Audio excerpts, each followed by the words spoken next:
Good morning बच्चों।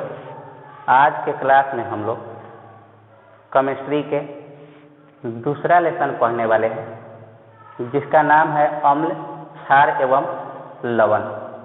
तो सबसे पहले हम लोग अम्ल के बारे में पढ़ेंगे कि अम्ल क्या है। ठीक है, तो अम्ल को अंग्रेजी में एसिड कहा जाता है।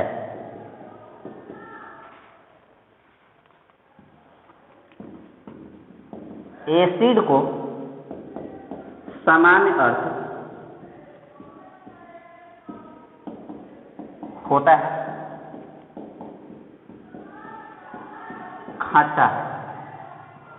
इस आधार पर हम लोग बोल सकते हैं कि जो पदार्थ चखने में या खाने में खट्टा लगता है उसमें अम्ल होता है। ठीक है, अर्थात इसको हम लोग लिख सकते हैं कि अम्ल का मुख्य गुण होता है कि वह स्वाद में खट्टा होता है। अर्थात हम लोग को जो भी चीज़ चखने पर या खाने पर खट्टा लगता है उसमें अम्ल होता है। ठीक है, इस प्रकार से हम लोग अम्ल को डिफाइन कर सकते हैं कि जो पदार्थ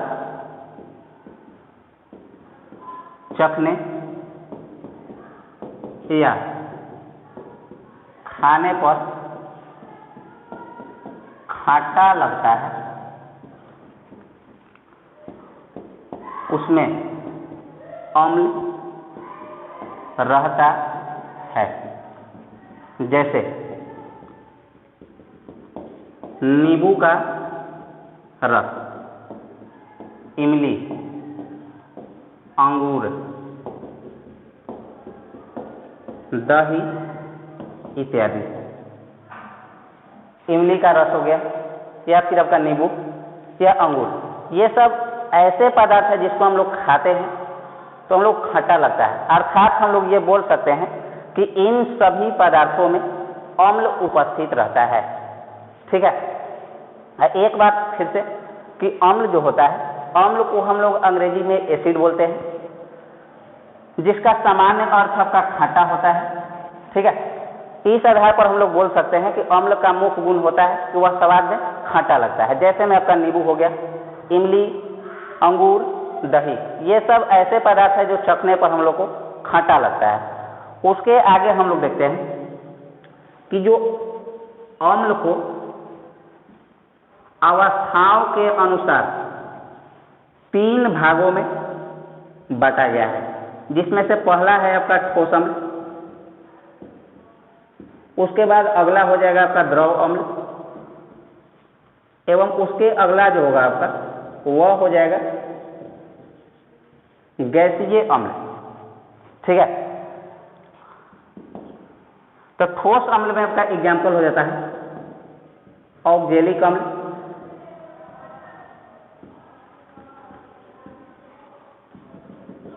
टार्टरिक अम्ल,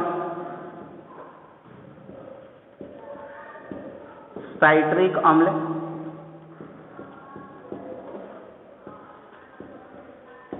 द्रव अम्ल में सल्फ्यूरिक अम्ल,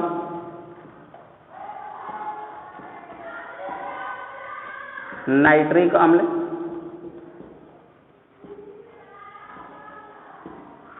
या फिर आपका एसिटिक अम्ल। और उसके बाद गैसीय अम्ल में जो आपका सबसे चर्चित उदाहरण है वह आपका है हाइड्रोक्लोरिक अम्ल। ठीक है, अब जैसे आप लोग यहाँ पर केमिस्ट्री में पढ़े थे 9th क्लास में कि जो आपका पदार्थ को अवस्थाओं के अनुसार 3 भागों में उसको बांटा गया था, ठोस, दूसरा था आपका द्रव और तीसरा था आपका गैस। ठीक है, उसी तरह से अम्ल को भी अवस्थाओं के आधार पर उसको फाइनली 3 भागों में बांटा गया है, जिसमें से पहला अवस्था है उसका ठोस अवस्था, तो उसको हम लोग बोलते हैं ठोस अम्ल बोला जाता है। दूसरा अवस्था के आधार पर बोला गया है इसको द्रव अम्ल, और तीसरा जो आपका है वह आपका है गैसीय अम्ल, मतलब जो गैसीय अवस्था में रहता है। तो यहाँ से ठोस अम्ल में जो आता है आपका वह ऑक्जेलिक अम्ल हो गया, टार्टरिक अम्ल या फिर आपका साइट्रिक अम्ल, ये सभी आपका आ जाते हैं ठोस अम्ल के अंतर्गत आते हैं। और द्रव अम्ल के अंतर्गत आपका आ जाता है सल्फ्यूरिक अम्ल, नाइट्रिक अम्ल एवं एसिटिक अम्ल। ये जो आपका अम्ल है यह द्रव अम्ल के अंतर्गत रखा गया, मतलब ये द्रव अवस्था में होते हैं। और जो आपका गैसीय अम्ल में केवल सबसे चर्चित आपका वही एग्जाम्पल है हाइड्रोक्लोरिक अम्ल, जो कि आपका गैसीय अवस्था में भी आपका रहता है। ठीक है, तो अभी इसको हम लोग मिटाते हैं और आगे देखते हैं।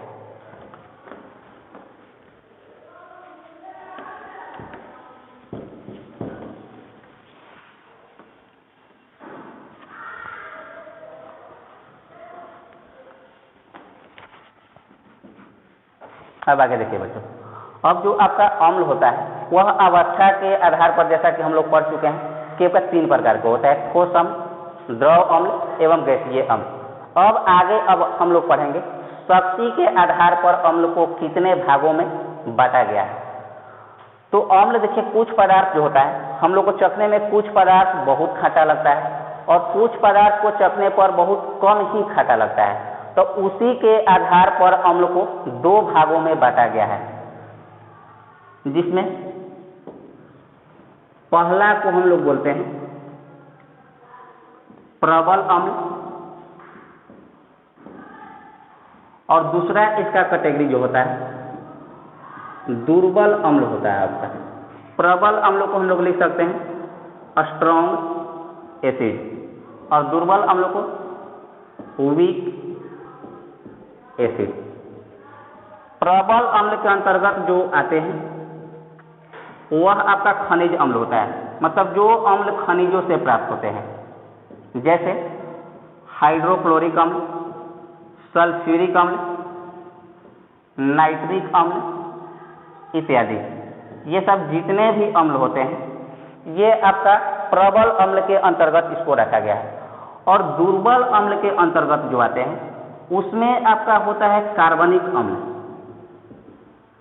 अर्थात जिस अम्ल में कार्बन पाया जाता है उसी को हम लोग कार्बनिक अम्ल बोलते हैं। जैसे एसिटिक अम्ल, जिसका सूत्र होता है CH3COOH। उसके बाद आ जाता है आपका फॉर्मिक अम्ल, इसका सूत्र होता है आपका HCOOH। और एक होता है आपका सल्फ्यूरस अम्ल भी लिख सकते हैं, सल्फ्यूरस अम्ल, जिसका सूत्र होता है H2SO3। ये सब जितने भी आपका अम्ल होते हैं ये दुर्बल अम्ल के अंतर्गत इसको रखा गया है। ठीक है ना। प्रबल अम्ल को आप लोग डिफाइन भी कर सकते हैं कि जो अम्ल स्वाद में ज़्यादा खट्टा लगता है उसी को हम लोग प्रबल अम्ल बोलते हैं, और जो अम्ल स्वाद में बहुत मतलब कम खट्टा लगता है उसको दुर्बल अम्ल बोला जाता है। एग्जाम्पल याद रखने का तरीका है आपका कि जिस अम्ल में आप लोग को लगभग कार्बन दिखाई दे दे, C दिखाई दे दे, तो समझ लीजिए कि वह आपका दुर्बल अम्ल होगा। ठीक है।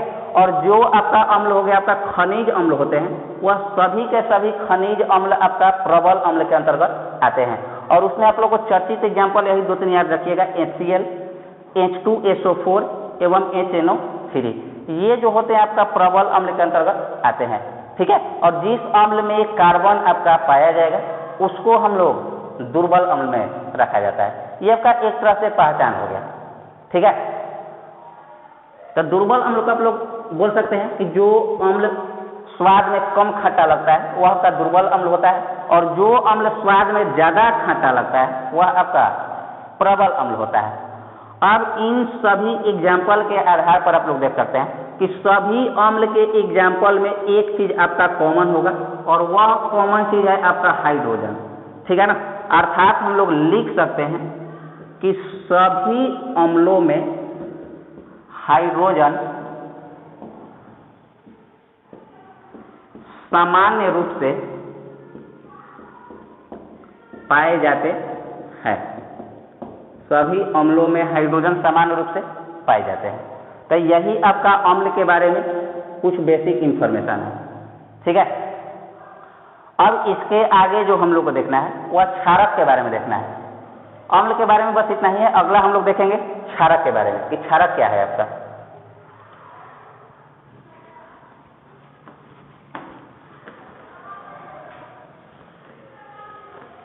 तो आगे अब हम लोग देखते हैं क्षारक के बारे में कि क्षारक क्या है। तो क्षारक को अंग्रेजी में हम लोग बेसेस कहते हैं। ठीक है, और बेसेस को हम लोग दूसरा नाम अल्कली के नाम से भी जानते हैं। बेसेस को अल्कली के नाम से जाना जाता है। ठीक है, एल्कली जो शब्द है आपका बच्चों, यह अरबी भाषा के एल क्यूली से लिया गया है। अरबी भाषा एल क्यूली से लिया गया है, जिसका अर्थ होता है पौधों का रस। अर्थात अगर हम लोग एल क्यूली को अपने भाषा में समझते हैं तो उसका अर्थ होता है पौधों का रस होता है। ठीक है, इस आधार पर हम लोग बोल सकते हैं कि जो क्षारक का मुख्य गुण है वह स्वाद में कड़वा एवं खारा होता है। क्षारक का जो मुख्य गुण है वह स्वाद में कड़वा एवं खारा होता है। जैसे में एग्जाम्पल देखिए, चूना, साबुन, सरस या फिर आपका धुआं सोडा, ये सब जितने भी पदार्थ होते हैं इसको चखने पर हम लोग को कड़वा लगता है। बात समझ गया? तो ये सब आपका होता है, इसी को हम लोग क्षारक कहते हैं। अब आगे समझते हैं कि जो क्षारक जल में घुलनशील होते हैं, जो क्षारक जल में घुलनशील अर्थात विलेय होते हैं, उसे क्षार कहते हैं। अर्थात हम लोग यहाँ से ये बोल सकते हैं कि जितने भी क्षारक होते हैं वह सभी के सभी आपका जल में घुलनशील नहीं होते हैं। कुछ क्षारक आपका जल में घुल जाते हैं और कुछ क्षारक जो होते हैं जल में नहीं घुलते हैं। तो जो क्षारक जल में आपका पूरी तरह से घुल जाता है उसी को हम लोग क्षार कहते हैं, और जो क्षारक आपका जल में नहीं घुलेगा उसको हम लोग क्षार नहीं बोलेंगे, उसको हम लोग क्षारक ही बोलेंगे। ठीक है, तो दूसरा हम लोग नोट लिख सकते हैं कि सभी क्षारक जो होते हैं, सभी क्षारक जल में घुलनशील नहीं होते हैं।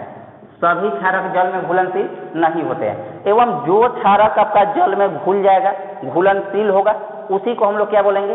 क्षार बोलेंगे। ठीक है, तो बच्चों जो आपका क्षार एवं क्षारक जो होता है वह दोनों आपका अलग अलग चीज हो गया। ठीक है, कि जो जल में जो क्षारक घुलेगा उसी को हम लोग क्या बोलेंगे? क्षार बोलेंगे, और जो क्षारक आपका जल में नहीं घुल सकता है उसको हम लोग क्षार नहीं बोल सकते हैं। ठीक है ना। अब इसके आगे हम लोग देखते हैं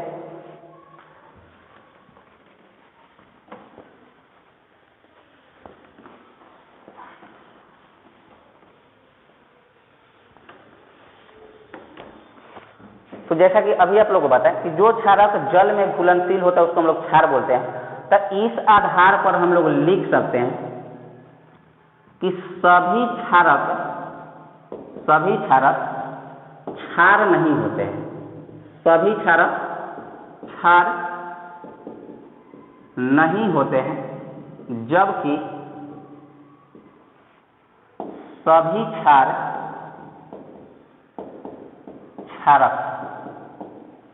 होते हैं। ठीक है, उस आधार पर हम लोग बोल सकते हैं कि सब जितने भी क्षारक होते हैं वह सभी के सभी क्षार नहीं हो सकते हैं, लेकिन जितने भी आपका क्षार होते हैं वह सभी के सभी आपका क्षारक हो सकते हैं। ठीक है, उसके बाद अब नेक्स्ट पॉइंट हम लोग समझते हैं कि जो आपका अम्ल होता है, अम्ल का मुख्य गुण यह है, अम्ल का मुख्य गुण होता है कि वह क्षारक को उदासीन कर देता है। एवं जो आपका क्षारक का जो मुख्य गुण होता है, क्षारक का मुख्य गुण होता है कि वह अम्ल को उदासीन कर देता है। अर्थात कहने का मतलब है बच्चों, उदासीन का मतलब होता है कि जिसका कोई टेस्ट नहीं लगेगा, ना तो वह आपको अम्लीय लगेगा और न ही वह आपको क्षारीय लगेगा। तो यहाँ पर जो अम्ल का मुख्य गुण होता है कि अगर उसको हम लोग क्षारक के विलयन में डालते हैं तो वह उसको उदासीन कर देता है, अर्थात उस क्षारक में अब आपको न तो क्षारीय होने का आपको प्रतीत होगा और न ही वह आपको अम्लीय प्रतीत होगा। उसी प्रकार से क्षारक का भी एक मुख्य गुण होता है कि अगर इसको हम लोग अम्ल के विलयन में डालते हैं तो वह उस अम्लीय विलयन को उदासीन कर देता है। ठीक है, उसके बाद आगे समझिएगा कि जो अम्ल होता है वह नीले लिटमस पत्र को, अम्ल नीले लिटमस पत्र को लाल कर देता है। अम्ल नीले लिटमस पत्र को लाल कर देता है। और जो आपका क्षारक होता है वह लाल लिटमस पत्र को, लाल लिटमस पत्र को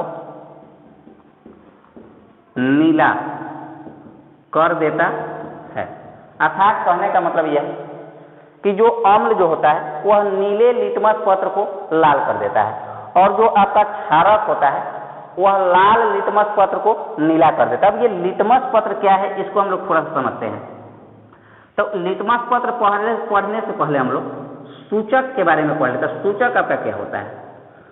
तो सूचक जो होता है बच्चों, सूचक हम लोग ऐसे पदार्थ को बोलते हैं जो अपने रंग परिवर्तन के द्वारा, किसी भी विलयन में रंग परिवर्तन के द्वारा वह बता देगा आपको कि वह पदार्थ अम्लीय है, क्षारीय है या फिर आपका उदासीन है। तो कुल मिलाकर डिफिनेशन इसका हम लोग लिख सकते हैं कि सूचक ऐसे पदार्थ को कहते हैं, सूचक ऐसे पदार्थ को कहते हैं जो अपने रंग परिवर्तन के द्वारा, जो अपने रंग परिवर्तन के द्वारा किसी विलयन के अम्लीय, क्षारीय या उदासीन होने की सूचना प्रदान करते हैं, सूचना प्रदान करते हैं। उसी को हम लोग सूचक कहते हैं। मतलब सूचक ऐसा पदार्थ होता है जो अपने रंग परिवर्तन के द्वारा बता देगा कि वह जो विलयन है आपका वह अम्लीय है, क्षारीय है या फिर आपका उदासीन है। उसी को हम लोग सूचक कहते हैं। अब थोड़ा सा हम लोग आगे देखते हैं इसके आगे बढ़िया से सूचक के बारे में।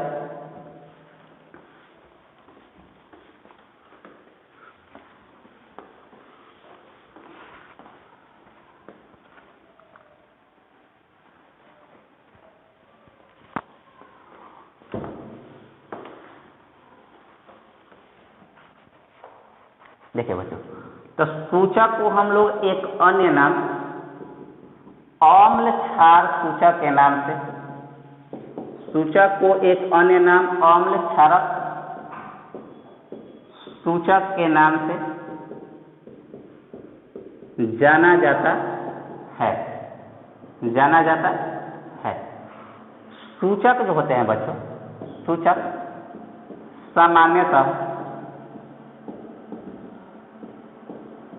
मुख्य रूप से 3 प्रकार के होते हैं, 3 प्रकार के होते हैं, जिसमें से पहला आपका आता है लिटमस पत्र। ये सबसे महत्वपूर्ण आपका सूचक होता है, लिटमस पत्र। दूसरा जो होता है आपका वह होता है मेथिल ऑरेंज। और तीसरा सूचक जो होता है, तीसरा सूचक जो होता है, तीसरा सूचक होता है फिनोल्फ्थेलिन होता है। ये आपका मुख्य रूप से 3 सूचक होते हैं जो किसी भी मतलब विलयन को पहचानने का काम करते हैं कि वह विलयन आपका अम्लीय होगा, क्षारीय होगा या फिर आपका वह उदासीन होगा। ठीक है, तो लिटमस पत्र जो होता है आपका बच्चों, ये प्राकृतिक सूचक होता है। लिटमस जो होता है आपका यह प्राकृतिक सूचक होता है। और मेथिल ऑरेंज एवं जो फिनोल्फ्थेलिन जो होता है आपका, इस संश्लेषित सूचक होता है, मतलब इसको हम लोग ने बनाया है। ये आपका संश्लेषित मतलब सोख करके बनाया गया सूचक होता है।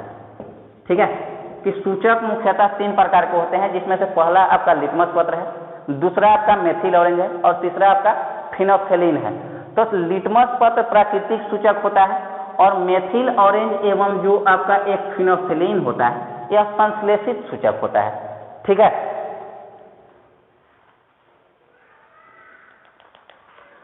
उसके बाद अब आगे समझिए बच्चों कि अम्ल एवं क्षारक के जांच करने के लिए सूचक का उपयोग किया जाता है। अम्ल एवं क्षारक के जांच के लिए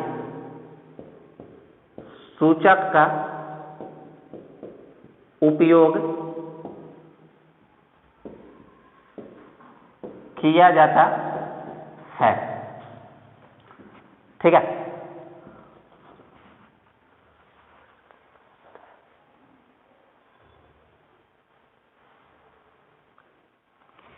देखिए यहां से जो आपका लिटमस पत्र होता है, लिटमस पत्र यह बैगनी रंग का रंजक होता है। यह बैगनी रंग का हम लोग बोल सकते हैं, बैगनी रंग का होता है। उसके बाद जो आपका जो मेथिल ऑरेंज होता है, मेथिल ऑरेंज, इसका रंग नारंगी होता है। और जो आपका तीसरा सूचक जो आपका फिनोल्फथालीन है, यह आपका रंगहीन होता है। ये जो होता है आपका रंगहीन होता है।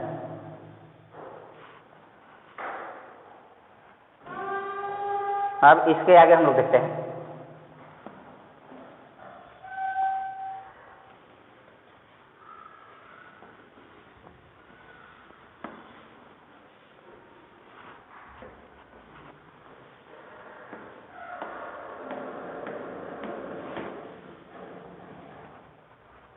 थोड़ा सा बच्चों पीछे का छोड़ दिए क्षारक के बारे में, कि क्षारक जो होता है इसको भी शक्ति के आधार पर 2 भागों में बांटा गया। क्षारक शक्ति के आधार पर 2 भागों में बांटा गया। थोड़ा सा पीछे छूट गया था। एक जिसको हम लोग बोलते हैं प्रबल क्षारक, और दूसरा जो है आपका वह होगा आपका दुर्बल क्षारक। मतलब यहाँ पर भी आप लोग डिफिनेशन स्पष्ट रूप से बोल सकते हैं कि जो पदार्थ हम लोग को चखने में कुछ ज़्यादा ही कड़वा लगता है उसी को हम लोग प्रबल क्षारक बोलते हैं, एवं जो पदार्थ चखने में मतलब कम कड़वा लगे उसको हम लोग दुर्बल क्षारक बोलते हैं। इसका एग्जाम्पल हो जाता है आपका, इसको हम लोग जैसे में होता है NaOH, जिसको हम लोग बोलते हैं सोडियम हाइड्रोक्साइड। उसके बाद इसमें और होता है आपका KOH, इसको हम लोग बोलते हैं पोटेशियम हाइड्रोक्साइड। ये आपका जो एग्जाम्पल है यह प्रबल क्षारक होता है, अर्थात जब इसको हम लोग चखते हैं तो ये स्वाद में बहुत ही कड़वा लगता है। उसके बाद जो दुर्बल क्षारक होगा आपका, इसमें आ जाता है NH4OH, जिसको हम लोग लिख सकते हैं अमोनियम हाइड्रोक्साइड। उसके अलावा हो जाता है MgOH का होल ट्वाइस, जिसको लिख सकते हैं मैग्नीशियम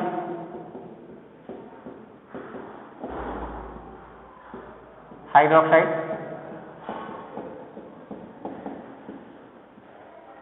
और एक आपका होता है CaOH का होल ट्वाइस, जिसको लिख सकते हैं कैल्शियम हाइड्रोक्साइड। तो ये आपका क्षारक जो होता है बच्चों यह मुख्यतः 2 प्रकार का होता है। एक जो आपका प्रबल क्षारक और दूसरा होता है आपका दुर्बल क्षारक होता है। ठीक है, तो प्रबल क्षारक में होता है आपका, इसका सबसे फेमस एग्जाम्पल आपका NaOH है, जिसको हम लोग सोडियम हाइड्रोक्साइड बोलते हैं। और एक आपका जो है KOH मतलब पोटेशियम हाइड्रोक्साइड। उसके बाद दुर्बल क्षारक में जो आपका होता है NH4OH मतलब अमोनियम हाइड्रोक्साइड। उसके बाद MgOH का होल ट्वाइस मतलब मैग्नीशियम हाइड्रोक्साइड। और फिर जो आपका CaOH का होल ट्वाइस है इसको हम लोग बोलते हैं कैल्शियम हाइड्रोक्साइड। अब दोनों का एक प्रकार से पहचान समझ सकते हैं। कभी कल क्या होता है, कंफ्यूजन हो जाता है कि MgOH का होल्ड ट्वाइस प्रबल क्षारक होगा या फिर आपका दुर्बल क्षारक होगा। तो एक बात याद रखिएगा कि जिसमें होल्ड ट्वाइस लग जाता है आपका लगभग जिसमें आपको होल्ड ट्वाइस मिल जाएगा वह आपका प्रबल न कहला करके वह दुर्बल क्षारक कहलाता है, ठीक है ना। जिसमें भी होल्ड ट्वाइस मिल जाएगा आपको OH का होल्ड ट्वाइस, वह आपका समझ लीजिएगा कि दुर्बल क्षारक होगा। और जिसमें OH का होल्ड ट्वाइस नहीं मिल करके नॉर्मली मिल जाए आपको, वह आपका प्रबल क्षारक होता है। यही दोनों में मतलब आपका पहचान। उनका कभी कल हम लोग को कन्फ्यूजन हो जाता है आपका कि हम लोग इसको प्रबल बोले या फिर हम लोग इसको प्रबल बोले। तो याद रहेगा ना कि जिसमें होल्ड ट्वाइस लग गया, OH का होल्ड ट्वाइस जिसमें मिल जाएगा आप लोग को, वह दुर्बल क्षारक होगा। और जिसमें नॉर्मली आपका OH मिलेगा, अर्थात जिस OH में होल्ड ट्वाइस न मिले, तो समझ लीजिए कि वो आपका कैसा क्षारक होगा, प्रबल क्षारक होगा, ठीक है ना। तो ये आपका छूट गया था थोड़ा सा भी क्षारक के पीछे वाला में। अब आगे हम लोग पढ़ते हैं लिटमस पत्र के बारे में कि लिटमस पत्र आपका होता क्या है, ठीक है ना।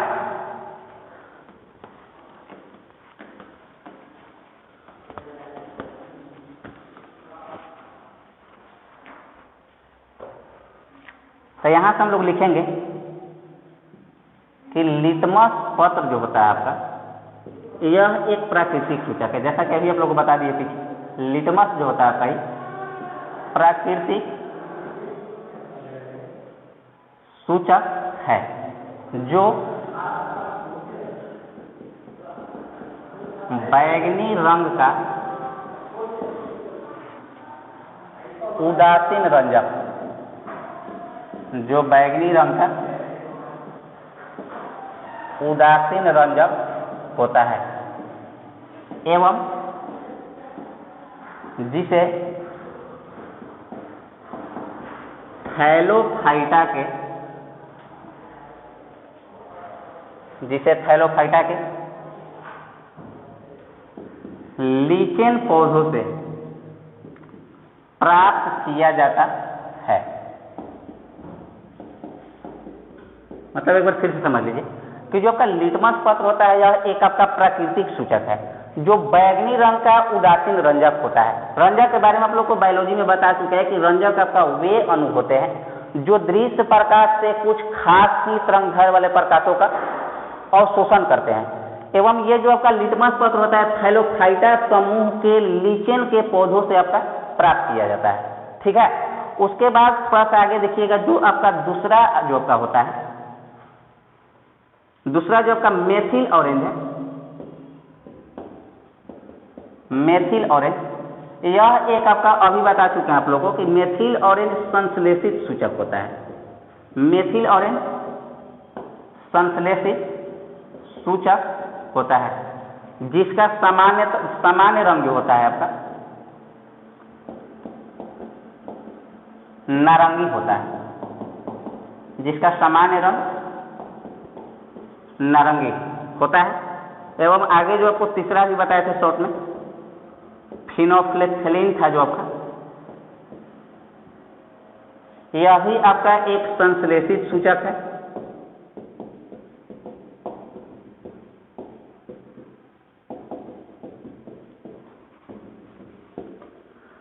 जिसका कोई रंग नहीं होता है, जिसका कोई रंग नहीं होता है। अर्थात हम लोग बोल सकते हैं कि अर्थात ये रंगहीन होता है, अर्थात ये जो होता है आपका ये रंगहीन होता है आपका, ठीक है। उसके आगे हम लोग देखते हैं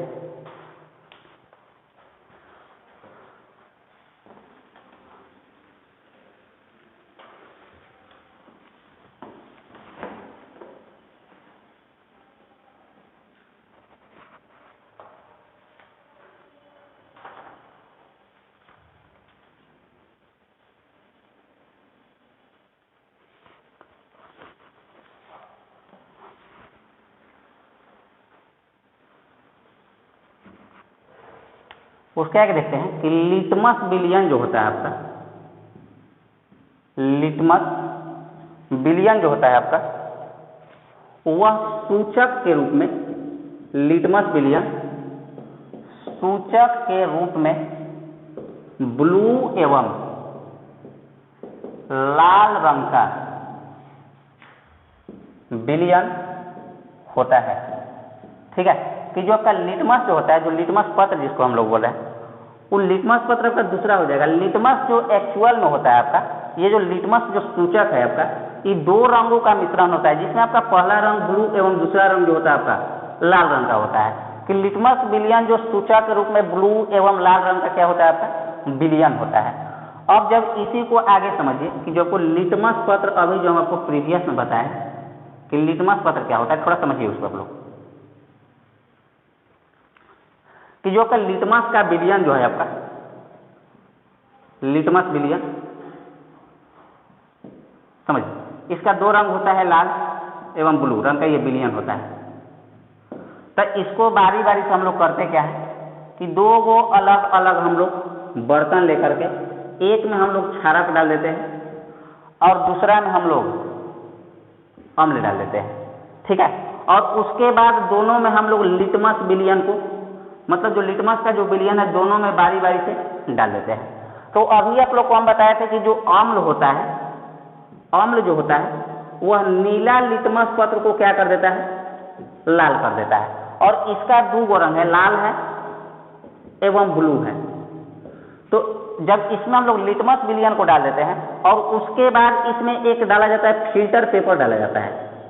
लिटमस विलयन डालने के बाद फिल्टर पेपर इसमें डाल करके निकाल लिया जाता है। तो उस फिल्टर पेपर का जो रंग होता है आपका, वह लाल रंग का प्राप्त होता है। जब इसमें फिल्टर पेपर डाला जाता है अम्ल के विलयन में, पहले अम्ल हमको लेना है, एक बर्तन में पहले अम्ल लीजिएगा नॉर्मली, और उस अम्ल के बर्तन में फिर से हम लोग क्या करना है कि लिटमस विलयन मिला देना है। ठीक है, और लिटमस विलयन मिला करके उसके बाद उसमें एक हम लोग मतलब सादा पेपर, फिल्टर पेपर मतलब एकदम साफ सुथरा पेपर डाल देते हैं। तो अब समझिए कि अम्ल का जो गुण क्या था कि वह नीला को लाल कर देता है। नीला मतलब वही ब्लू हो जाएगा आपका, नीला का मतलब ब्लू हो जाएगा। ठीक है, तो यहाँ पर समझिए कि नीला को लाल कर देता है, तो मतलब लाल पर अम्ल कोई प्रभाव नहीं डालेगा। जो का लिटमस विलयन का जो रंग लाल है, उस पर अम्ल कोई इफेक्ट नहीं डाल सकता है। ठीक है, लेकिन वह नीला को लाल कर देता है, मतलब जो लिटमस का जो ब्लू रंग था उसको अम्ल कैसा कर देगा, इसको भी लाल बना देगा, वो उसको भी परिवर्तित करके वह लाल बना देगा। और जब इसमें हम लोग एक साफ सुथरा फिल्टर पेपर डालते हैं, तो वह फिल्टर पेपर हम लोग को किस रंग का प्राप्त होगा, यहाँ पर लाल रंग का प्राप्त होता है। ठीक है, उसी प्रकार से इसमें भी हम लोग लिटमस विलयन को मिलाते हैं, जिसका रंग जो आपका लाल एवं जो ब्लू होता है। अब उसके बाद आप लोग समझिए कि जो आपका अभी बताए हैं कि जो क्षारक होता है वह लाल को कैसा कर देता है, लाल लिटमस पत्र को वह नीला कर देता है।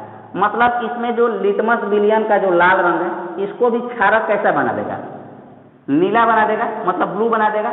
और एक कलर तो आपका पहले से ब्लू है जो कि आपका लिटमस विलयन में पाया जाता है। अब इसमें जब फिर से जब फिल्टर पेपर डालिएगा आप लोग, तो उस फिल्टर पेपर का जो रंग होगा वह आपको कैसा प्राप्त हो जाएगा, ये फिल्टर पेपर आपको नीला प्राप्त होता है। तो इसी को हम लोग बोलते हैं नीला लिटमस पत्र, नीला लिटमस पत्र। और जो अम्ल वाला में प्राप्त होता है इसको हम लोग बोलते हैं लाल लिटमस पत्र बोला जाता है। ठीक है ना, तो यहाँ से याद रखिएगा लिटमस पत्र कोई बोल रहे कि कैसे प्राप्त किया जाता है, तो पहला बात कि लिटमस आपका दूसरा चीज हो गया आपका। ठीक है ना, और लिटमस पत्र जो होता है ये आपका दूसरा चीज हो गया। तो पहले लिटमस समझ लीजिए एक बार फिर से कि लिटमस जो होता है आपका वह लाल एवं ब्लू रंग के, ठीक है ना, ये विलयन होता है एक प्रकार से। और कोई बोल दे कि लिटमस पत्र हम लोग को प्राप्त कैसे कर सकते हैं, तो उसके लिए बहुत ही आपका सिंपल तरीका है कि दो अलग अलग विलयन लीजिए, एक अम्ल लीजिए, एक बर्तन में क्षार लीजिए, और दोनों में बारी बारी से लिटमस के विलयन को हमको क्या कर देना है, मिला देना है। बात समझ गए ना।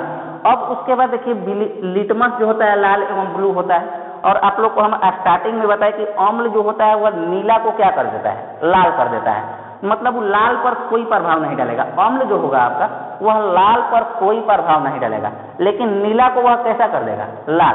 तो कुल मिला के अम्ल का जो बर्तन होगा, अम्ल का विलयन जो होगा, इस कैसा कलर का हो जाएगा, लाल हो जाएगा।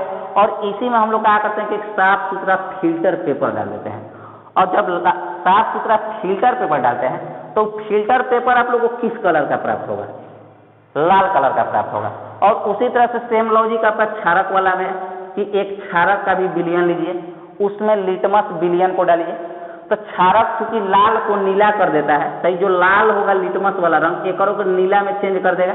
और नीला तो आपका वो पहले ही से करा कि कोई चेंजिंग नहीं होगा। तो कुल मिला के बिलियन का रंग कैसा हो जाएगा? नीला हो जाएगा बिलियन का रंग।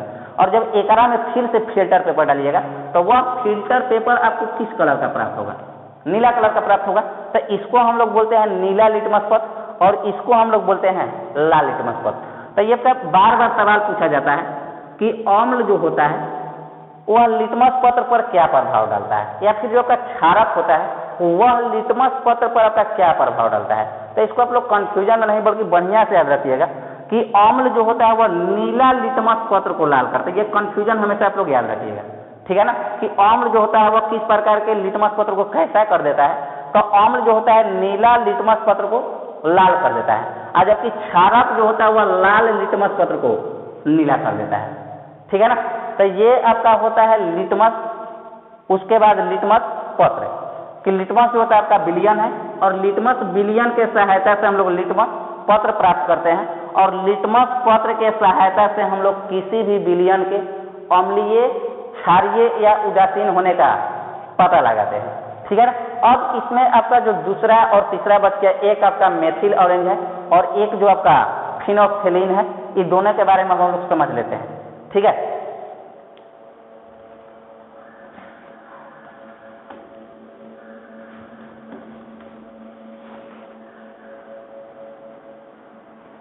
तो देखिए जो आपका मेथिल ऑरेंज होता है बच्चों, मेथिल ऑरेंज, इसका मूल रंग जो होता है नारंगी होता है। मेथिल ऑरेंज का जो नारंगी रंग होता है वह अम्लीय विलयन में, अम्लीय विलयन में लाल एवं क्षारीय विलयन में पीला हो जाता है। अम्लीय विलयन में लाल एवं क्षारीय विलयन में पीला हो जाता है। मतलब कहने का तात्पर्य यह है कि पहला तो आप लोग समझ लीजिए कि लिटमस पत्र से हम लोग कैसे अम्लीय और क्षारीय का पता लगाएंगे। अब दूसरा तरीका जो संश्लेषित सूचक जो आपका मेथिल ऑरेंज होता है, इससे भी हम लोग किसी विलयन के अम्लीय या क्षारीय होने का पता लगा सकते हैं।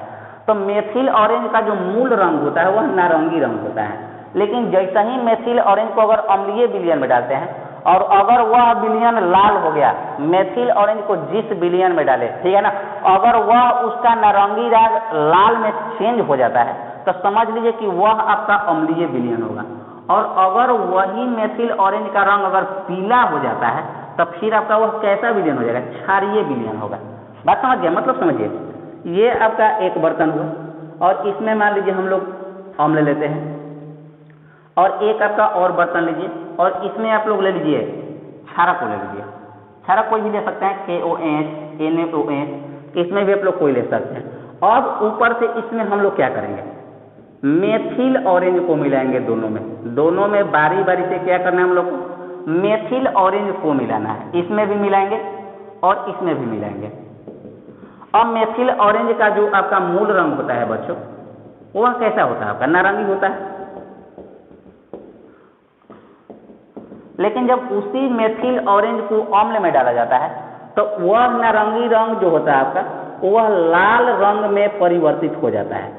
अम्ल में अगर मेथिल ऑरेंज को डाला जाता है तो उसका नारंगी रंग जो होता है वह किस में परिवर्तित हो जाता है? लाल रंग में परिवर्तित हो जाता है। और जबकि उसी मेथिल ऑरेंज को अगर हम लोग क्षारक KOH में डालते हैं तो उसका नारंगी रंग जो होता है आपका वह पीले रंग में परिवर्तित हो जाता है। तो इस प्रकार से हम लोग मेथिल ऑरेंज से भी किसी भी विलयन को अम्लीय या क्षारीय होने का पता लगा सकते हैं, ठीक है ना। कि अगर उसका मेथिल ऑरेंज का एक बात समझ लीजिए कि मेथिल ऑरेंज जो होता है आपका वह नारंगी रंग का होता है। अगर उसका नारंगी रंग किसी विलयन में लाल हो जाए तो समझ लीजिए कि वह आपका क्या होगा? अम्ल होगा। अगर उसी मेथिल ऑरेंज का नारंगी रंग किसी विलयन में मान लीजिए पीला हो जाता है तो वह आपको बताने का कोशिश कर रहा है कि वह जो विलयन है आपका वह क्षारीय विलयन है, ठीक है ना। और एक जो अंतिम जो आपका तीसरा सूचक था आपका, सबसे महत्वपूर्ण है आपका फिनोक्सेलिन जो है आपका, इसका रंग कैसा होता है? फिनोक्सेलिन का रंग अभी आप लोगों को बताएं कि ये जो होता है रंगहीन होता है, मतलब एक और कोनो रंग नहीं होता है। बात समझ गया? प्रोसेस आपका फिर से वही है। ये कहता है कि जो आपका फिनोक्सेलिन होता है इसका अम्लीय विलयन पर, फिनोक्सेलिन का अम्लीय विलयन पर कोई प्रभाव नहीं पड़ता है, जबकि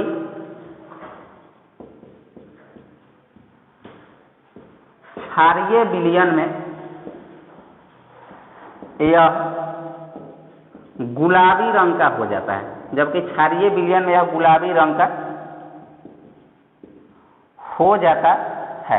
मतलब आप समझ लीजिए इसके बारे में बता लो कि जो आपका तीसरा सूचक जो संश्लेषित सूचक फिनोक्सेलिन होता है, फर्स्ट पॉइंट की ये आपका रंगहीन होता है, मतलब इसका कोई रंग नहीं होता है, ठीक है ना। लेकिन जैसे ही इसको हम लोग अम्लीय विलयन में डालते हैं तो ये अम्लीय विलयन में कोई प्रभाव नहीं दिखाता है, मतलब, और जबकि उसी को अगर हम लोग क्षारीय विलयन में डाल दें तो उसका मतलब यह रंग जो होता है ना, फिनोक्सेलिन का रंग कैसा हो जाता है आपका, गुलाबी रंग का हो जाता है। इसको भी आप लोग नॉर्मली समझ सकते हैं कि आपको 2 विलयन दिया गया, आपको 2 विलयन दिया गया और वहां पर ये आपको डिसाइड करके नहीं दिया गया है कि कौन अम्ल है और कौन आपका क्षार है, वो आपको खुद से पहचान करना है। और आपको दे दिया गया फिनोक्सेलिन, दे दिया गया सूचक के रूप में, क्या दे दिया गया, फिनोक्सेलिन, और बोल दिया जाएगा कि आपको उसी के सहायता से बताना है कि इन दोनों बर्तन में से ए एवं बी का जो बर्तन है उसमें से कौन अम्ल होगा और कौन आपका क्षारक होगा। तब करना कुछ नहीं है, बारी बारी से हम दोनों में क्या करेंगे, फिनोक्सेलिन को डालेंगे। अगर मान लीजिए फिनोक्सेलिन को डालने पर अगर विलयन के रंग में कोनो परिवर्तन नहीं हुआ तो वह समझ लीजिए कि क्या होगा, अम्ल होगा। कारण कि क्या लिखा है कि फिनोक्सेलिन का अम्लीय विलयन पर कोई प्रभाव नहीं पड़ता है, मतलब उस विलयन का रंग पहले जैसा था अभी भी कैसा होगा, वैसा ही होगा, तो वह आपका अम्ल हो जाएगा। अगर उसको मान लीजिए हम क्षार वाला विलयन में डुबा दिए फिनोक्सेलिन को, अगर उसी फिनोक्सेलिन को हम लोग क्षारक के विलयन में डुबा दें या किसी दूसरे भी विलयन में डुबाते हैं तो अगर उसका रंग गुलाबी हो गया, समझ लीजिए प्रारंभ में कैसा था, वह रंगहीन था, मतलब अगर कोई रंग न था, लेकिन मान लीजिए कोनो विलयन में हम लोग डाले और वह आपका प्राप्त हो गया गुलाबी, तो इससे हम लोग को निष्कर्ष आप लोगों को क्या समझ में आता है कि वह जो आपका विलयन होगा वह कैसा होगा, आपका क्षारक होगा, ठीक है ना। तो इसी तरह से हम लोग पहचान कर सकते हैं। और एक बार आप लोग को थोड़ा सा हम रिवाइज करा दें, फिर से क्या क्या पढ़ा दिया आप लोगों को, तो समझ लीजिए। एक बार आप संक्षिप्त रूप में समझिए कि जो आपका अम्ल होता है वह कितने प्रकार का होता है, 2 प्रकार के, एक आपका प्रबल अम्ल और एक आपका दुर्बल अम्ल। प्रबल अम्ल का पहचान क्या है, वह खनिज अम्ल होगा, ठीक है ना। प्रबल अम्ल का जो पहचान होगा वह आपका खनिज अम्ल होगा, मतलब जैसे में HCl, H2SO4, HNO3, ये सब जितने भी होते हैं बच्चों के, ये खनिज अम्ल होता है। और दुर्बल अम्ल का खास पहचान क्या है कि जिस अम्ल में आप लोग को कार्बन दिखाई दे दे, समझ लीजिएगा कि वही आपका दुर्बल अम्ल होगा, ठीक है। और एक आपका इसमें आ जाता है H2SO3 जो कि जिसको हम लोग क्या बोलते हैं, सल्फ्यूरस अम्ल बोलते हैं, ये भी आपका दुर्बल अम्ल होता है। उसके बाद जो आप लोग क्षारक पढ़े हैं, आप लोग को क्षारक भी आपका क्या होता है कि जो स्वाद में कड़वा लगता है उसको हम लोग क्या बोलते हैं, क्षारक बोलते हैं। क्षारक को इंग्लिश में बेसेस बोला जाता है। बेसेस का दूसरा नाम जो आपका अल्कली होता है। अल्कली जो वर्ड है वह आपका अरबी शब्द एल्क्यूली से लिया गया, जिसका अर्थ क्या होता है, आपका पौधों का रस होता है, ठीक है ना। क्षारक को भी 2 भागों में बताया गया, एक आपका प्रबल क्षारक और दूसरा आपका दुर्बल क्षारक। प्रबल क्षारक में एग्जाम्पल क्या था, NaOH, KOH, और दुर्बल क्षारक क्या था आपका MgOH का होल ट्वाइस या फिर आपका CaOH का होल ट्वाइस। मतलब जो पदार्थ चखने में ज्यादा कड़वा लगेगा समझिए वो आपका प्रबल क्षारक होगा, और जो पदार्थ चखने में कम कड़वा लगेगा वो आपका दुर्बल क्षारक होगा। अभी पहचान बताएं कि जिस एग्जाम्पल में आप लोग को OH मिलेगा, केवल OH मिलेगा, वह प्रबल का एग्जाम्पल होगा, और जौना में OH का होल ट्वाइस मिल गया वह आपका दुर्बल क्षारक का एग्जाम्पल होगा, ठीक है ना। उसके आगे हम लोग क्या बता है आपको कि जितने भी क्षारक होते हैं, जितने भी क्षारक होते हैं, वह जरूरी नहीं है कि वह सभी के सभी जल में घुलनशील होगा, लेकिन जो क्षारक आपका जल में घुल जाता है तो समझिए कि उसी क्षारक का दूसरा नाम आपका क्षार है। मतलब क्षारक एवं क्षार दोनों अलग अलग चीज होता है। बात समझ गए ना कि जितने भी क्षारक होते हैं वह जल में नहीं घुल सकते हैं, लेकिन जो क्षारक जल में घुल गया उसी को हम लोग क्या बोलेंगे, क्षार बोलेंगे। उसके बाद जब लोग को अंतिम में पढ़ा वह पढ़ा सूचक। तो सूचक जो होता है बच्चों वह किसी भी विलयन को मतलब अपने रंग परिवर्तन के द्वारा यह बताने का प्रयास करता है कि वह अम्लीय होगा, क्षारीय होगा या फिर आपका उदासीन होगा। सूचक आप लोग को 3 प्रकार के पढ़ा है, जिसमें पहला आपका क्या था, लिटमस, दूसरा आपका क्या था, आपका मेथिल ऑरेंज, और तीसरा सूचक जो आपका था वह था आपका फिनोल्फथालीन था, फिनोल्फथालीन सूचक, जिसमें से लिटमस पत्र जो आपका था, लिटमस जो था आपका प्राकृतिक सूचक था और बाकी के ये दोनों आपका जो था संश्लेषित सूचक है। ठीक है, लिटमस जो होता है एक्चुअल में आपका पत्र नहीं होता है, लेकिन ये आपका जो होता है विलयन होता है और इसमें टोटल 2 रंग होता है, एक आपका लाल रंग होता है और एक आपका ब्लू रंग होता है, और इससे हम लोग लिटमस पत्र प्राप्त कर लेते हैं और उसी लिटमस पत्र के माध्यम से पता लगाया जाता है कि कौन अम्ल है और कौन आपका क्षार है। तो जो आपका नीला लिटमस पत्र को लाल कर दे वह क्या कहलाएगा, आपका अम्ल होता है, और जो लाल लिटमस पत्र को नीला कर देगा उसी को हम लोग क्या बोलते हैं, क्षारक बोलते हैं। उसके बाद जो मेथिल ऑरेंज जो होता है, जिसका रंग कैसा होता है प्रारंभ में, वह नारंगी रंग का होता है। तो अगर उसको किसी विलयन में हम लोग डालते हैं मेथिल ऑरेंज को, और अगर उस विलयन को वह लाल कर दे तो समझ लीजिए कि वह आपका क्या होगा, वह आपका अम्ल होगा। और अगर उसी मेथिल ऑरेंज को मान लीजिए किसी दूसरे विलयन में डाले और अगर उसका रंग वह पीला कर दे तो वह आपका क्या कहलाएगा, क्षारक कहलाएगा। और एक जो आपका अंतिम सूचक जो आपका फिनोल्फथालीन है, ये एक्चुअल में आपका रंगहीन होता है, मतलब इसका कोनो रंग नहीं होता है। अब मान लीजिए इसको भी हम लोग आके बारी बारी से कोनो विलयन में डाल के चेक करते हैं, तो अगर इसको किसी विलयन में डाले और उस विलयन के अगर मतलब रंग चेंज नहीं हुआ तो समझ लीजिए कि वह आपका क्या है, वह आपका अम्ल होगा, कारण कि वह अम्लीय विलयन में फिनोल्फथालीन कोई प्रभाव नहीं डालता है। और अगर मान लीजिए किसी दूसरे विलयन में डाले अब पता चला कि फिनोल्फथालीन जो रंगहीन था ये गुलाबी कलर का हो गया, ये गुलाबी रंग में बदल गया, तो समझ लीजिएगा कि वह आपका क्या होगा, क्षारक होगा। ठीक है ना। तो आज की क्लास में हम लोग इतना ही पढ़ते हैं। अब उसके आगे जो होगा आपका हम लोग अम्ल एवं क्षारक के रासायनिक गुण नेक्स्ट क्लास में पढ़ लिया जाएगा। ठीक है, तो आज के लिए इतना ही रहने देते हैं।